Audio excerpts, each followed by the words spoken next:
जिसमें आपको बहुत सारी अच्छी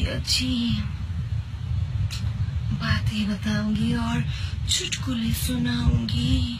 अगर हो सके तो अंदर दे देना बहुत सारी बातें।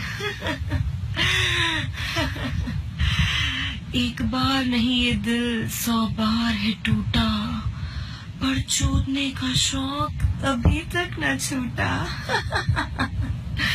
और अगर आप किसी को बहुत वक्त से प्यार नहीं चूदना चाह रहे हो और उसकी शादी किसी और से हो जाए तो आप क्या बोलोगे? चाहते रहे रस्मों तक, जन्मों तक तुझे चूदना, चाहते थे जन्मों से सिर्फ तुझे चूदना, और चंद रस्में निभा के तो किसी और से चुद गया। वाह वाह वाह वाह।